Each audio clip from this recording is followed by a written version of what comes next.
शादी तोय भइल जाना या पदिला में या पदिला में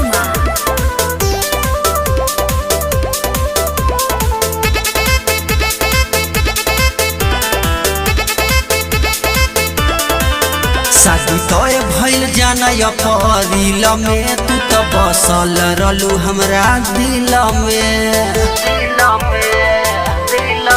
शादी तोय भइल जाना या पदिला में तू तो बसल रहलू हमरा दिल में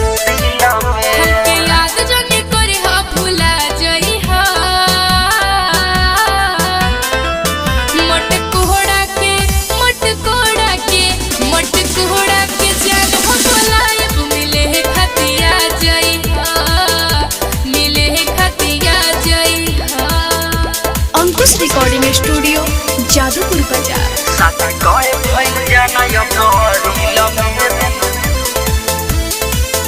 या पदिला में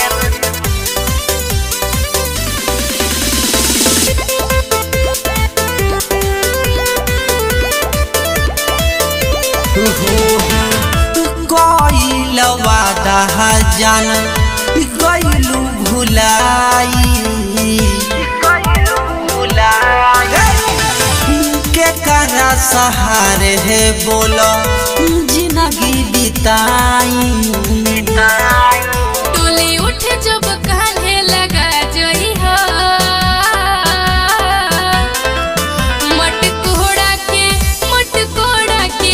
मटकोड़ा के जान हो बोलायब मिले खतिया जोई हो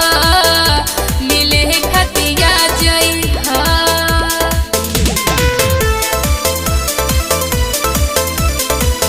शादी तोय भइल जाना या पदिला में या पदिला में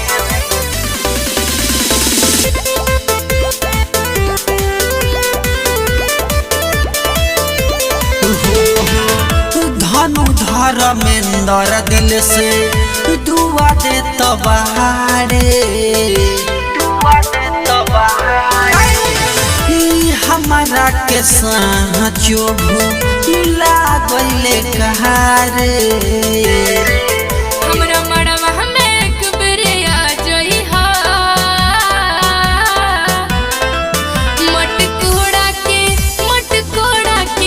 मटकोड़ा के जान हो बोलायब मिले खतिया जोई हो